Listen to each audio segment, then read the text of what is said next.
26 अक्टूबर 1947 का जो मुआहदा इलाके भारत हुआ था महाराजा हरि सिंह और लॉर्ड माउंटबेटन के दरमियान, उसके तहत वापस हम लोग भारत में शामिल हुए। कानूनी तौर पर हम सब भारतीय शहरी हैं, क्योंकि जो मुआहदा हुआ था इंस्ट्रूमेंट ऑफ एक्सेशन, वो पूरी रियासत का हुआ था, जिसमें ये इलाके भी शामिल हैं जिनको आप आजाद कश्मीर वगैरह कहते हैं। तो उस रूह से हम तो कभी पाकिस्तानी शहरी हैं ही नहीं, ना थे ना आज हैं। हम तो बाय डिफॉल्ट जो है वो इंडियन सिटीजन हैं। सर, बहुत सारे लोगों में ये भी राय पाई जाती है कि आपको इंडिया की तरफ से फंडिंग दी जाती है, आपको इंडिया की तरफ से फंड्स आते हैं, इसीलिए आप कश्मीर के हवाले से इस तरह की स्टेटमेंट देते हैं, इस तरह के बयानात देते हैं। जो झूठ पाकिस्तान ने हमारे साथ बोला, कलमे का रिश्ता है, वहां बड़ा जुल्म हो रहा है, इंडिया का कब्जा है, एक्सेट्रा एक्सेट्रा, इन चीजों को हम खुरुच खुरुच के अपनी नौजवान नस्ल के दिमाग से निकाल रहे हैं कि हमारा कलमे का कोई रिश्ता नहीं है पाकिस्तान के साथ।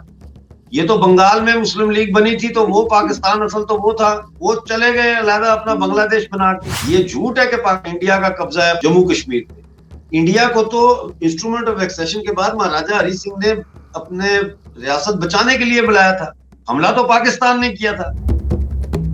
अस्सलाम वालेकुम, नमस्ते, सत श्री अकाल। मैं हूं सना अमजद। आज एक और बड़े इंटरेस्टिंग एपिसोड के साथ आपकी खिदमत में हाजिर हूं। आज हमें ज्वाइन किया है डॉक्टर अमजद अयूब मिर्जा ने, जो किसी भी तारुफ के मोहताज नहीं है। सरहद के इस पार हो या फिर सरहद के उस पार, इन्हें हर कोई जानता है। सर, अस्सलाम वालेकुम, कैसे हैं आप? जी वालेकुम सलाम, बिल्कुल ठीक हूँ, थैंक यू। आप कैसी हैं?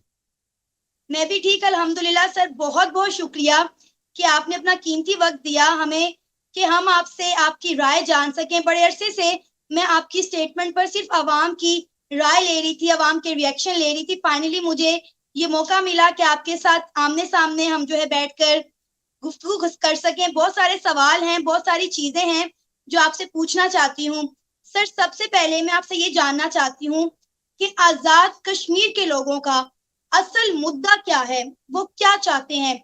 क्योंकि आप बड़े लंबे अरसे से आजाद कश्मीर को प्रेजेंट कर रहे हैं, तो मैं जानना चाहती हूँ कि उनका असल मसला क्या है। देखें, इसमें दो तीन चीजें हैं जो पाकिस्तानी ऑक्युपाइड जम्मू कश्मीर के लोग चाहते हैं। उसमें कुछ लोग ये चाहते हैं कि पाकिस्तान के साथ उसका एक्सेशन हो, पाकिस्तान के साथ इल्हाक हो। कुछ लोग चाहते हैं कि जैसे 1947 से पहले रियासत जम्मू कश्मीर जो है वो एक आज़ाद रियासत थी, खुद मुख्तार किसी हद तक, ऑल्दो वो ब्रिटिश इंडिया के मातहत ही थी, लेकिन फिर भी एक आज़ाद रियासत थी। वो चाहते हैं कि उस तरह से वो रियासत दोबारा बहाल हो। और कुछ लोग ये चाहते हैं कि इंडिया के साथ जो है वो हमारा इल्हाक हुआ था 26 अक्टूबर 1947 को, तो उस माध्यम से वो चाहते हैं कि हम इंडिया के साथ शामिल हो। जी, ये तीन ही किस्म के स्कूल ऑफ थॉट्स वहां पाए जाते हैं। सर, ये थॉट्स, ये मसाइल जो आपने बताए हैं, ये इतने सालों बाद ही क्यों खड़े हुए हैं? कश्मीर को यानी इंडिया और पाकिस्तान को अगर हम बात करें, आजाद हुए 75 साल हो गए हैं। इतने सालों के बाद ही ये तहरीक क्यों खड़ी हुई है? नहीं, ऐसी कोई बात नहीं है कि ये इतने सालों के बाद खड़ी हुई है। ये तो जब पाकिस्तान ने हमला किया था एक्सक्यूज मी 22 अक्टूबर 1947 को, उस वक्त से लेकर आज तक जो है वो पाकिस्तानी ऑक्युपाइड जम्मू कश्मीर और ऑक्युपाइड गिलगित बल्तिस्तान में आजादी की आवाज जो है वो बुलंद होती रही है। लेकिन आज ये इसलिए ज्यादा लग रही है कि आप सोशल मीडिया आ गया है और फेसबुक, हर शख्स के पास अपना फेसबुक पेज है, स्मार्टफोन्स हैं, इंफॉर्मेशन बहुत तेजी से ट्रैवल करती है।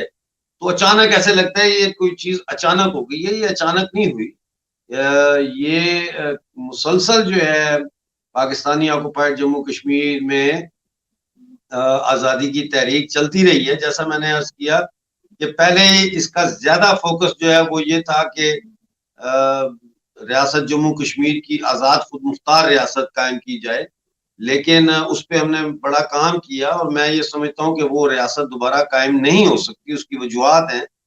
तो इसलिए उस मुद्दे के ऊपर तहरीक चलाना या उस मुद्दे के ऊपर जो है वो कोई पॉलिटिकल कैंपेन करना, वो वक्त का ज़िया है और लोगों को गुमराह करना है। हमारे पास सिर्फ एक ही रास्ता है और वो ये है कि 26 अक्टूबर 1947 का जो मुआहदा इलाके भारत हुआ था महाराजा हरि सिंह और लॉर्ड माउंटबेटन के दरमियान, उसके तहत वापस हम लोग भारत में शामिल हो। जी सर, आपने इसी तरह की एक स्टेटमेंट कुछ अर्सा पहले भी दी थी कि कश्मीर जो है वो मदर इंडिया से बिलोंग करता है। अभी भी आप कह रहे हैं कि कश्मीर जो है वो इंडिया के साथ इल्हाक करना चाहता है। मैं ये जानना चाहती हूँ कि आजाद कश्मीर के लोगों को इंडिया में ऐसा क्या नजर आ रहा है, ऐसे कौन से सब्ज बाग हैं जो इनको दिखाई दे रहे हैं जो वो इंडिया के साथ दोबारा से इल्हाक करना चाह रहे हैं? देखें, बात सब्ज बाग की नहीं है, बात कानूनी है। कानूनी तौर पर हम सब भारतीय शहरी हैं, क्योंकि जो मुआहदा हुआ था इंस्ट्रूमेंट ऑफ एक्सेशन, वो पूरी रियासत का हुआ था, जिसमें ये इलाके भी शामिल हैं जिनको आप आजाद कश्मीर वगैरह कहते हैं। तो उस रूह से हम तो कभी पाकिस्तानी शहरी हैं ही नहीं, ना थे ना आज हैं। हम तो बाय डिफॉल्ट जो है वो इंडियन सिटीजन हैं। दूसरा ये है कि ये इल्हाक की बात नहीं हो रही, इल्हाक तो हो चुका है हमारा भारत के साथ। अब सिर्फ जो है वो मसला पाकिस्तान से कब्जा छुड़ाने का है, और ये बिल्कुल यूनाइटेड नेशन की जो रेजोल्यूशन है 1948 की, जो यूएनसीआईपी की रिपोर्ट के बाद पास हुआ था, उसमें भी पाकिस्तान को एग्रेसर करार दिया गया है और इंडिया को मिनिमम फौज वहां पे रखने की इजाजत दी गई थी, ताकि दोबारा जो है वो कोई घुसपैठ पाकिस्तान की तरफ से ना हो। तो इसलिए कोई ऐसा सबज बाग नहीं है, ये तो कानूनी चीज होगी ना। अब दूसरा जो है वो ये है कि जो मुआशी तरक्की है जो वहां पे कश्मीर में हम लोग देखते हैं, या जो हम कंपैरिजन करते हैं प्राइसेस का, या जो हम कंपैरिजन करते हैं वहां पे स्टैंडर्ड ऑफ लिविंग का और एजुकेशन लेवल का, अस्पतालों का, एयरपोर्ट्स हैं वहां, रेलवे स्टेशन हैं, बिजनेसेस हो रहे हैं, और आज से नहीं हो रहे, पहले से ही हो रहे हैं। तो अब उसमें इजाफा हो गया 370 और 35 के खत्म होने के बाद, अब वो ज्यादा तेजी से आगे बढ़ रहा है। G20 का वहां इजलास हो रहा है। दूसरी तरफ हम जो हैं, हमारे पास ना बिजली है, ना पानी है, ना आटा है, ना कोई पॉलिटिकल राइट्स हैं, ना कोई हमारे पास ह्यूमन राइट्स हैं, ना इकोनॉमिक राइट्स हैं। और एक डमी लेजिस्लेटिव असेंबली मुजफ्फराबाद में बैठ जाती है, उसके ऊपर डमी प्राइम मिनिस्टर बैठा देते हैं और दुनिया को कहते हैं जी यहाँ देखो इनकी अपनी गवर्नमेंट है, पार्लियामेंट है, जमहूरियत है। लेकिन वो पार्लियामेंट तो एक चपड़ासी को भी जो है वो नौकरी पे अपॉइंट नहीं कर सकती विदाउट द परमिशन और the consent of the chief secretary, जो पाकिस्तान की तरफ से हमारे ऊपर बैठता है। तो बड़े मसाइल हैं। तो लोग अब तंग आ चुके हैं इन चीजों से, और उनको आगे कुछ नजर नहीं आ रहा। जी सर, बहुत सारे लोगों में ये राय भी पाई जाती है कि ये कैसी तहरीक है जो आप कश्मीर से बाहर बैठकर चला रहे हैं। अगर आपको कश्मीरियों से इतनी हमदर्दी है तो आप कश्मीरियों के साथ शाना बशाना आजाद कश्मीर में खड़े होकर ये तहरीक क्यों नहीं चला रहे? आप तो जाकर बाहर बैठ गए हैं, आपको क्या पता कि वहां के क्या हालात हैं, किस तरह का माहौल है, किस तरह के लोग जिंदगियां गुजार रहे हैं। तो ये कैसी तहरीक है जो आप किसी दूसरे मुल्क में बैठकर चला रहे हैं? देखिए, ये सवाल आपका बिल्कुल जो है ना जेन्युइन सवाल है, और इसका जवाब भी देना चाहिए और ऑनेस्टली देना चाहिए। पहली बात तो ये है कि हमारी टोटल आबादी तकरीबन 40-45 लाख है पीओजेके की, और 16 लाख हमारा बंदा जो है वो बाहर बैठा हुआ है। मेजॉरिटी यूरोप में और मशरक वस्ता में बैठी है। तो मेरा उनके साथ एक इंटरेक्शन है, यहाँ पे भी बहुत बड़ी कम्युनिटी है जिसका मैं हिस्सा हूँ। दूसरी बात आ जाती है कि कश्मीर के अंदर, यानी कि मुजफ्फराबाद, कोटली, बिम्बर वगैरह में या बाग में आके मैं क्यों नहीं वहां पे लोगों के साथ काम करता, या वहां पे मूवमेंट क्यों नहीं करता। तो मूवमेंट वहां पे हमारी मौजूद है, हमारा नेटवर्क पूरे पीओजेके में और गिलगित बल्तिस्तान में भी मौजूद है। तारीख में ऐसे अदवार जरूर आते हैं जब लोगों को हिजरत करनी पड़ जाती है सियासी तौर पर, और ये कोई नई बात नहीं है कि मसलन, चलो मैं अच्छी मिसाल तो नहीं है, लेकिन आप चूंकि मुस्लिम कंट्री से हैं तो मैं आपको आयतुल्लाह खमेनी की मिसाल दे देता हूँ कि वो तो फ्रांस में बैठे थे, क्योंकि उनको जान का खतरा था शाह ईरान से। कुम से वो निकले और कुम से निकल के वो पेरिस आ गए और फिर फ्रांस में रहते रहे। तो जब वहां इनकलाब आया तो फिर वो गए वहां वापस, और उन्होंने वहां पे जो भी रियासत बनाई। इसी तरह आपके बगल में अफगान हुकूमत है, तो तालिबान के जो लीडर्स थे उन्होंने एग्जाइल में पाकिस्तान से बैठ के अपनी तहरीक चलाई। इसी तरह अगर आप लेफ्ट की साइड पे देखें तो कार्ल मार्क्स तो सारी जिंदगी एग्जाइल में रहा, और लेनिन जो है वो बोल्शेविक रेवोल्यूशन से कुछ हफ्ते पहले तक वो तो ज्यूरिच में था, ये स्विट्जरलैंड में एग्जाइल काट रहा था। तो ये एग्जाइल जो है, ये पॉलिटिकल लीडरशिप को किसी ना किसी स्टेज पे इसका सामना करना पड़ता है। उसका मतलब ये नहीं होता कि वो अपने लोगों के साथ राब्ता नहीं है या वो यहाँ से बैठ के कोई अपने अवाम को मैनिपुलेट कर रहे हैं। तो ये बाकी जो आपने सवाल किया कि मैं यहाँ बैठा हूं तो मुझे वहां के लोगों का कैसे पता है, ये तो सवाल बड़ा आसान जवाब देना है कि इस वक्त सोशल मीडिया है, टेलीफोन है, व्हाट्सएप है, वीडियो कॉल्स हैं, हर चीज है, उसके जरिए एक एक मिनट की खबर रहती है। मसलन आज जो मुजफ्फराबाद असेंबली में हुआ है और जिस तरह तनवीर इलियास साहब और उनके साथियों ने वहां जाने की कोशिश की, इजलास में उनको नहीं जाने दिया, हाथापाई हुई, धक्कम पेल हुई, 2 घंटे पहले की खबर है, वो मेरे तक आ गई है, उसकी वीडियोस भी आ गई हैं। तो ये कोई ऐसा मसला नहीं है। बात यह है कि आप जो काम कर रहे हैं उसमें आपको यकसुई के साथ फोकस्ड रह के वो काम करना चाहिए। जी सर, आप ये जो मूवमेंट चला रहे हैं, जो तहरीक आप चला रहे हैं, इसका कोई नाम भी है? जी, इसका नाम है तहरीक इत्तफाक राय। 1 पॉइंट एजेंडा है हमारा, पाकिस्तान से आजादी और भारत में वापस शामिल होना। इसलिए इसके ऊपर इत्तफाक राय कायम करना पूरी पीओजे के और गिलगित बल्तिस्तान के लोगों में, इसलिए इसका नाम रखा है तहरीक इत्तफाक राय। एक नुक्ते पे इत्तफाक राय करो, एक एजेंडा लेके चलो और सब लेके चले। जी, उसके लिए कोई जरूरी नहीं है कि लोग मेरी पार्टी में शामिल हो। मेरी तो पार्टी नहीं है, मेरी तो मूवमेंट है। उसको सपोर्ट करें, बाहर से बैठ के सपोर्ट करें, अपनी अपनी पार्टियों में एजेंडा ये रखें कि ठीक है हम इस एजेंडे पे फिलहाल काम करते हैं, फिर बाकी उसके बाद देखेंगे चीजें।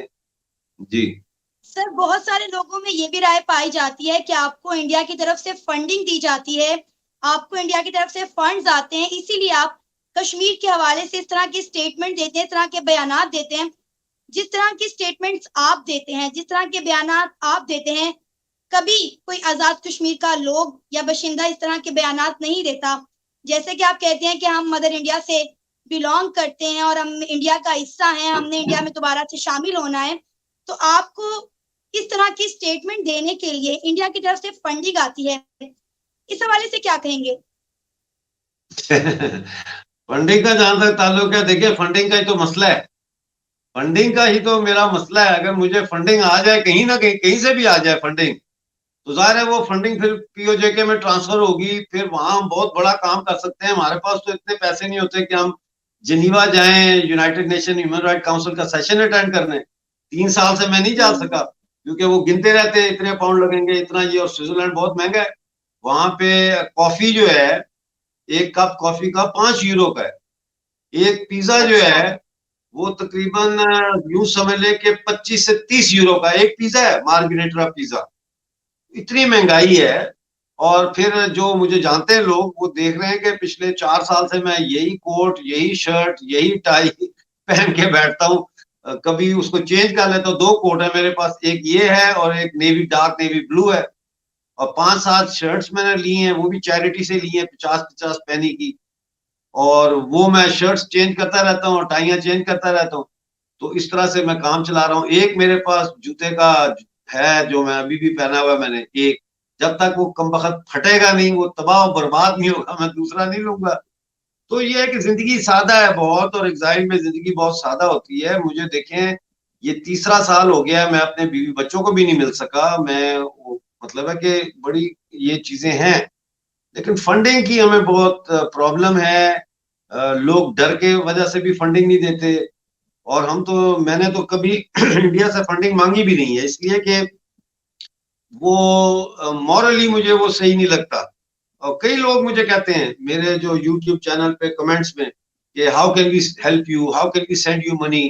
तो मैंने कहता हूँ आप जो मुझे अपने पैसे देने हैं ना, वो आप अपने पास जमा रखें, और जब कोई इवेंट होता है तो उसमें आप एक बैनर बना के ले जाए हमारा, ये आप कर। मैं नहीं मंगवाता किसी से पैसे, मेरा बैंक अकाउंट सर, खाली क्या पड़ा है कभी आज आपने तक उसमें। जी जी सर, क्या कभी आपने जी बोलिए। पर्सनली जम्मू कश्मीर विजिट किया है? अगर किया है तो मैं वहां के हकायक जानना चाहूंगी आपसे। इंडियन जम्मू कश्मीर। जी बिल्कुल। नहीं, मुझे नहीं मौका मिला अभी तक वहां जाने का। मैंने इंडियन वीजे के लिए भी अप्लाई नहीं किया जी, क्योंकि वो मुझे पता है वहां क्या हो रहा है। मेरा असल मसला तो इधर का है, ठीक है ना जी। अगर आपको इनविटेशन आ जाता है वहां से कि आप आए यहाँ पर विजिट करें, तो क्या आप जाएंगे? लेकिन ये तो एक स्पेकुलेटिव क्वेश्चन है कि अगर ऐसा हो जाए तो ये आप करेंगे, अब ऐसा हो जाए तो करेंगे। जब इनविटेशन आएगा फिर उसका जवाब देंगे, फिर देखेंगे। सर, जिस तरह की आपने अभी बातें की, जिस तरह आपने सब कुछ कहा कि आप लोग इंडिया के साथ शामिल होना चाह रहे हैं, ये बातें सुनने में तो बहुत अच्छी लगती हैं, लेकिन प्रैक्टिकली ये करना उतना ही ज्यादा मुश्किल है। अगर फॉर एग्जाम्पल मैं कुछ घड़ियों के लिए मान भी लूं कि ऐसा हो जाता है या ऐसा होना चाहिए, तो ये होगा कैसे? क्या दोनों गवर्नमेंट मानेंगी इस चीज के लिए कि ये आजाद कश्मीर को इंडिया के साथ मिला दिया जाए? ये बड़ा अहम सवाल है। इसके लिए दो ही रास्ते हो सकते हैं ना। एक तो रास्ता हो सकता है जंग का और वायलेंस का। तो जंग के रास्ते के मैं हक में नहीं हूं। और मेरा हमेशा एक ये प्रॉब्लम रहा है कि जब भी इनकलाब की बात होती है या जब भी जंग की बात होती है, तो मैं उसको हमेशा इसलिए भी रद्द कर देता हूं कि उसमें इंसानी जानों का बड़ा नुकसान होता है। और मैं आपको यहाँ एक और बात बताऊं कि ये आज नहीं, मैं मतलब इस तरह हुआ। मुझे तकरीबन 15-20 साल से मेरे जो दोस्त साथी हैं पीओजेके के, वो कहते रहे कि लीड लीड करो, लीड करो, लीड करो, क्यादत करो। मैं उनको एक ही जवाब देता था, मैं क्यादत के लिए तैयार नहीं हूं, क्योंकि ये काम इतना बड़ा है कि मैं कहता था मुझे पूरी तरह से इसको हर पहलू को जानना मेरे लिए जरूरी है, क्योंकि इसमें इंसानी जानों का अमल दखल है। कल को बिल्कुल। मैं तैयार ही नहीं हूं, मैं लीडरशिप की शौक में लीडर बन के आ जाता हूं कि जी मैं इस तहरीक का लीडर हूं, और मैं कोई ऑर्डर कर देता हूं और वहां पे जो है कोई गोली चल जाती है, लाठी किसी के लग जाती है, वो जान से जाता है, तो मेरे कॉन्शियस पर वो बहुत बड़ा बोझ होगा। इसीलिए हमने सबसे पहले तो ये रिजेक्ट किया कॉन्सेप्ट मुसल्ला लड़ाई का, गुरिल्ला जंग का, और इस किस्म की चीजें जो है ये हमने रिजेक्ट की। दूसरा जो है, जब मैं तैयार हुआ 2017 में, मैंने महसूस किया कि हाँ अब मैं तैयार हूं, तो मैंने दोस्तों को बताया। मैंने कहा मैं तैयार हूं, क्या किया जाए? उन्होंने कहा आप बताएं। मैंने फिर बताया, कुछ ने माना, कुछ ने नहीं माना। अब उसमें जो आपका सवाल है, जो कि बहुत ही अहम सवाल है कि ये होगा कैसे, इसके लिए मैं समझता हूं कि इसके लिए जो अभी हमारा जो मर्जी है, यानी our will to join India, इस इट इज स्पोरेडिक। ये जगह मुख्तलिफ जगहों पे है, और इसको मैं अभी कहता हूं इंडिविजुअल विल। ये जो इंडिविजुअल विल है, ये जब तक यूनिवर्सल विल में तब्दील नहीं होती, यानी तो आलमगीर सतह पे पूरे पीओजेके और पीओजीबी में जब तक ये यूनिवर्सल विल नहीं बनती कि हमने इंडिया के साथ शामिल होना है, उस वक्त तक ये स्टेप नहीं लिया जा सकता। और इसके लिए जरूरी है कि स्टडी सर्कल्स लिए जाएं, जो हमारे लड़के वहां यही कर रहे हैं। हम मुजाहरों में भी नहीं जाते, हम कोई जलसा जुलूस भी नहीं करते, कुछ भी नहीं करते, हम जहन साजी कर रहे हैं। यानी कि जो झूठ पाकिस्तान ने हमारे साथ बोला, कलमे का रिश्ता है, वहां बड़ा जुल्म हो रहा है, इंडिया का कब्जा है, एक्सेट्रा एक्सेट्रा, इन चीजों को हम खुरुच खुरुच के अपनी नौजवान नस्ल के दिमाग से निकाल रहे हैं कि हमारा कलमे का कोई रिश्ता नहीं है पाकिस्तान के साथ। ये तो बंगाल में मुस्लिम लीग बनी थी, तो वो पाकिस्तान असल तो वो था, वो चले गए अलहदा अपना बांग्लादेश बना के, उनका कलमे का रिश्ता किधर गया? दूसरा जो है, ये झूठ है कि इंडिया का कब्जा है पाकिस्तान इस पे जम्मू कश्मीर पे। इंडिया को तो इंस्ट्रूमेंट ऑफ एक्सेशन के बाद महाराजा हरि सिंह ने अपने रियासत बचाने के लिए बुलाया था, हमला तो पाकिस्तान ने किया था।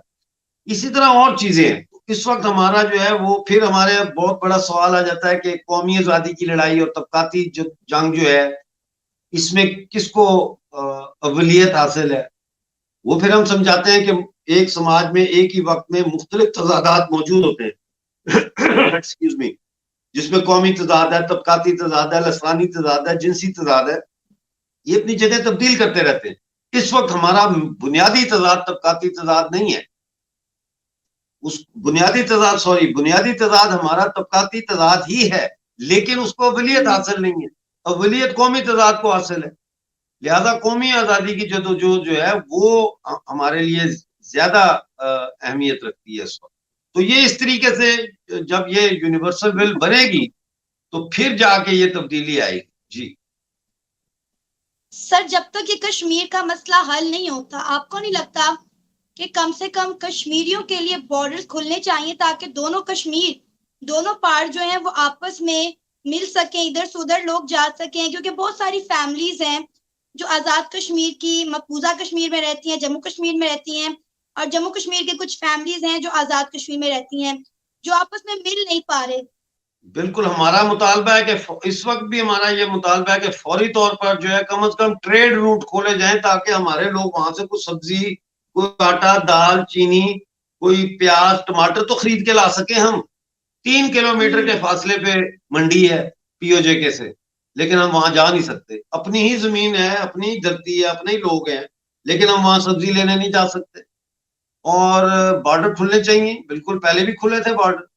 अभी आप देखिए इन्होंने क्या किया है। जरा से हमारा कोई भी हो, चाहे हमारा सियासी मुखालिफ ही हो, कोई भी पीओजे का लीडर जब पावर में आकर कुछ करना चाहता है तो उसको हटा देते हैं। अभी तनवीर इलियास साहब को देखें, इन्होंने मुजफ्फराबाद गिलगित बस सर्विस शुरू की, जो पाकिस्तान नहीं चाहता कि शुरू हो, क्योंकि हमें अलहदा किया गया है, डिवाइड एंड रूल।